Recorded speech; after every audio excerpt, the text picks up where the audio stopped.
प्यारे मित्रों, उम्मीद है आप सभी लोग बहुत अच्छे होंगे, बहुत हंसते खिलखिलाते होंगे और तैयारी में जुटे होंगे।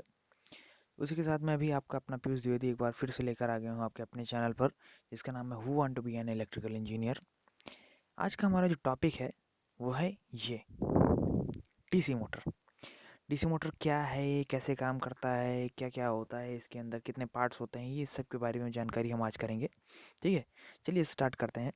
डीसी मोटर क्या है? डीसी मोटर डायरेक्ट करंट पर चलने वाला, डायरेक्ट करंट मतलब डीसी पर ही चलने वाला है मोटर होता है। ठीक है, एसी पर नहीं चलता है, सिर्फ डीसी पर चलता है। ठीक है, और ये इलेक्ट्रिकल पावर को मैकेनिकल पावर में कन्वर्ट करता है। ये तो सभी मोटर करते हैं। ठीक है दोस्तों, डीसी में बहुत बड़े स्तर पर प्रयोग नहीं होता। ठीक है, लेकिन इसमें बहुत महत्वपूर्ण जगहों पर किया जाता है। बहुत ज़्यादा यूज़ नहीं होता, लेकिन इम्पॉर्टेंट प्लेस पर इसको यूज़ किया जाता है, जैसे कि जहाँ पर ज़्यादा बला घूर्ण यानी कि ज़्यादा टॉर्क की ज़रूरत होती है, क्योंकि इसका स्पीड और बला घूर्ण के बीच में संबंध एक एसी मोटर से काफ़ी अच्छा होता है। डीसी मोटर का उपयोग सामान्यतः स्टील मिल, खदानों और सबसे महत्वपूर्ण इलेक्ट्रिक ट्रेन में जो भी मोटर बनाई हुई है सब डीसी मोटर होती है भाई साहब। ये बात आप जरूर ध्यान रखना। यह है आपका internal structure of DC motor. DC motor के कार्य सिद्धांत के बारे में अब बात करेंगे। जब हम किसी धारावाही चालक कुंडली को किसी चुंबकीय क्षेत्र में ले जाते हैं, उस धारावाही चालक में एक मैकेनिकल बल लगता है। उस धारावाही चालक पर लगी बल की दिशा फ्लेमिंग के बाएं हाथ के नियम से ज्ञात किया जा सकता है। फ्लेमिंग के बाएं हाथ के नियम से भाई लोग। ठीक है, इस लगे बल का गणितीय रूप F बराबर BIL न्यूटन है। ठीक है, यहाँ पर ध्यान देने वाली बात यह है कि डीसी मोटर और डीसी जनरेटर दोनों एक ही मशीन हो। ठीक है, डिफरेंस केवल इतना होता है, हम जिसको हम डीसी रूप से इस्तेमाल कर सकते हैं, चाहे उसे डीसी जनरेटर के रूप में इस्तेमाल करना हो या डीसी मोटर के रूप में इस्तेमाल करना हो। जनरेटर क्या होता है? जब जनरेट करता है, ठीक है, तब जनरेटर कहलाता है। और जब मोटर क्या करता है? इलेक्ट्रिकल पावर को मैकेनिकल पावर में कन्वर्ट करता है, तब ये मोटर कहलाता है। और जब मैकेनिकल पावर को इलेक्ट्रिकल पावर में कन्वर्ट करता है, तब ये जनरेटर कहलाता है।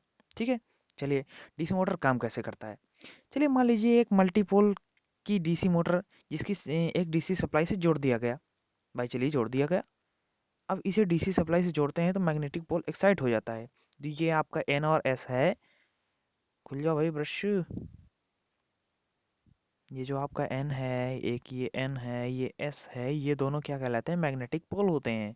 ठीक है, इन दोनों के बीच एक चुंबकीय क्षेत्र पैदा हो जाता है, इसे मैग्नेटिक फ्लक्स बोलते हैं। जो एरो आप देख रहे हैं ना, ये सारी मैग्नेटिक फ्लक्स ही है।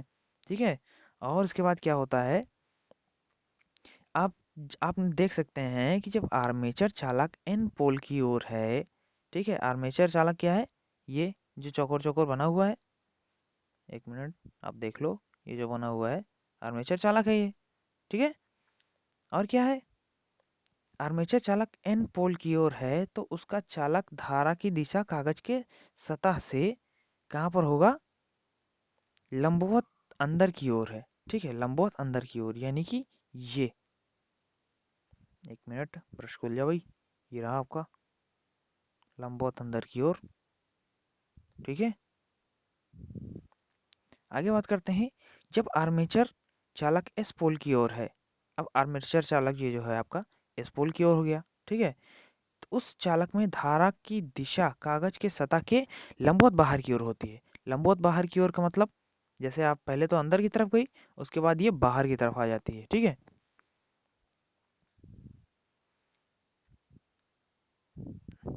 और उसके बाद क्या कहलाता है ये?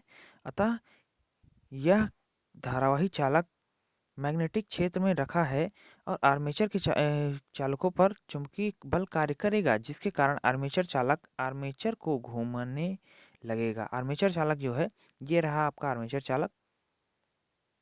आर्मेचर चालक, ठीक है, ये आर्मेचर चालक, और ये इसको घुमाना स्टार्ट कर देता है। सॉरी, मैं एंटी क्लॉकवाइज घुमा दिया।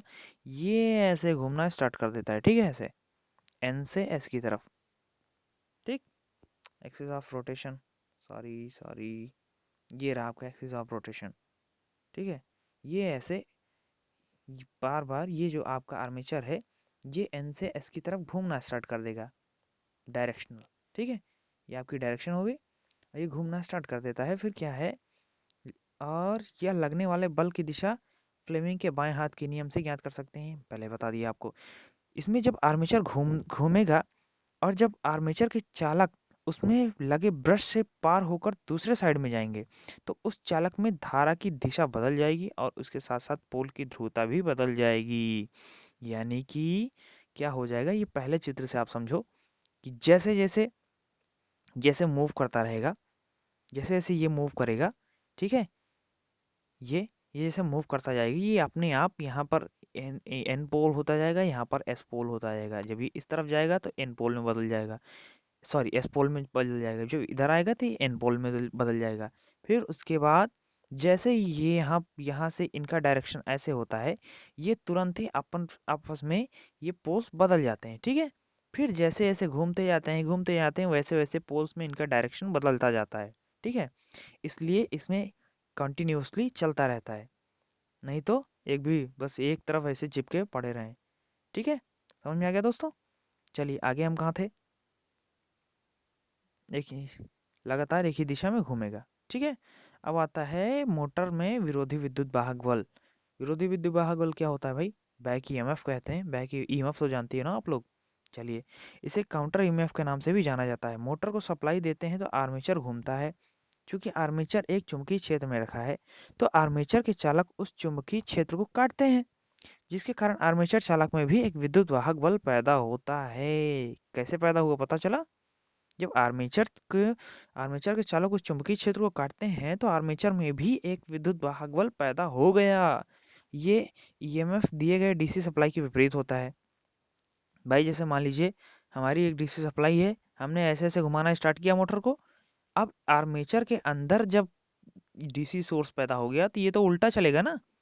तो ये हमारे सप्लाई सोर्स के ईएमएफ के अपोजिट होता है, इसलिए हम क्या कहते हैं इसको, बैक ईएमएफ, ठीक है। और फलस्वरूप यह मोटर को घूमने का विरोध करता है। भाई मोटर के घूमे जब बैक होगा तो घूमने का भी विरोध करेगा, जिसे ब्रेकिंग कहते हैं। यहीं पर लेंज लॉ काम करता है। लेंज लॉ क्या है? लेंज लॉ भी यही कहता है कि जिसके कारण वह ईएमएफ उत्पन्न हुआ है वह उसी के कारण का विरोध करता है, अतः उसे विरोधित विद्युत वाहक बल कहा जाता है। चलिए, आपका इसी में लेंज लॉ भी क्लियर हो गया, फ्लेमिंग का लेफ्ट हैंड रूल भी, और लेंज लॉ भी क्लियर हो गया इसमें आपका। चलिए आगे बात करते हैं, मोटर कितने प्रकार के होते हैं। मोटर दो प्रकार के होते हैं। ऐसा मत करना भाई मोटर तीन प्रकार के होते हैं, सीरीज संट और ये वो नहीं। मोटर सिर्फ दो प्रकार के होते हैं, सेल्फ एक्साइटेड मोटर और सेपरेटली एक्साइटेड मोटर। अब इन्हीं के अंतर्गत से आपका सीरीज संट और कंपाउंड आते हैं, ठीक है। चलिए आप आगे बात करते हैं सेल्फ एक्साइटेड मोटर। इस प्रकार के मोटर में अलग सोर्स द्वारा उत्तेजित करने की जरूरत नहीं होती। ये सेल्फ एक्साइटेड, इसीलिए तो इसको एक सेल्फ एक्साइटेड बोला गया है। इसके अंतर्गत मुख्यतः तीन प्रकार के मोटर आते हैं, सीरीज मोटर, शंट मोटर और डीसी कंपाउंड मोटर, ठीक है। चलिए जो सेपरेटली एक्साइटेड मोटर मतलब जिनको एक्साइट करने के लिए अलग से सोर्स की जरूरत पड़ती है, ठीक है, वो हमारे सेपरेटली एक्साइटेड मोटर कहलाते हैं। तो ये रहे कुछ इन्फॉर्मेशन आपके डीसी मोटर के बारे में। चलिए, अगर इससे रिलेटेड कोई भी प्रॉब्लम होती है आपको तो आप मुझे कमेंट करिए, मैं आपको इसके बारे में और डिटेल्स भी बताऊंगा। और भाई कमेंट करते रहा करो, क्योंकि आप लोग कमेंट नहीं करते हो तो मुझे अच्छा नहीं लगता है, ठीक है। ओके, तब तक के लिए goodbye and take care. और हाँ, एक बात और, आप लोग चैनल को सब्सक्राइब करते रहिए, जिससे मैं जितने भी लेटेस्ट न्यूज़ आपके लिए लेकर आऊँगा वो सब आपके लिए बहुत हेल्पफुल होने वाली है, ठीक है। तब तक के लिए गुड बाय, गुड नाइट। आप लोग हंसते रहें, मुस्कुराते रहें।